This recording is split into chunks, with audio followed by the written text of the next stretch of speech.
तिचा एक्झिस्टन्स नसणं, मग तुम्ही ते अप्रिशिएट करताय की हां ती स्वतःचा नाही विचार करत, ती दुसऱ्यांसाठी केवढं. कारण की जोपर्यंत ती एक्झिस्ट करत नाही ॲज अन इंडिव्हिज्युअल, मग तिची मतं, तिची आवडीनिवडी, राईट. आज घरी जर जेवायला बनणार आहे तर कोणाचं बनतं, कोणाच्या आवडीचं बनतं. किंवा आज मी दमली, आज मला नाही बनवायचं, आज मी थकली आहे, राईट. जे आपण म्हणतो ना की ठीक आहे शनिवार रविवार ऑफ मिळतो, home makers don't get that. Absolutely. म्हणजे मी सॅटर्डे संडेजना पण मला 6 वाजता उठून पोरांबरोबर करायला लागतं, राईट. त्या दिवशी पण मला आज काय जेवायला बनवायचं हा विचार करायला लागतो.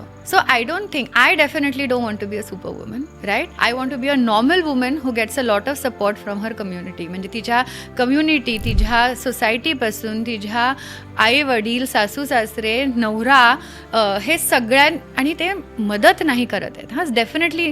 म्हणजे ॲटलिस्ट चाइल्ड रेअरिंगमध्ये पेरेंटिंग होतं, मदत नाही होत. सो अरे वा किती छान, हो मी मदत करतो ना, मी बघतो मुलांना 2 तास. मदत नाही, ती पेरेंटिंग असते. ती पेरेंटिंग आता आजकाल ॲटलिस्ट व्हायला पाहिजे, इक्वली व्हायला पाहिजे. तिकडे चाललंय. बायकांच्या त्या गरजा आता त्यांना स्वतःला की त्यांना रिअलायझेशन येते की आहेत ह्या गरजा मला, राईट. आणि त्या डिमांड करायला लागल्यात त्या.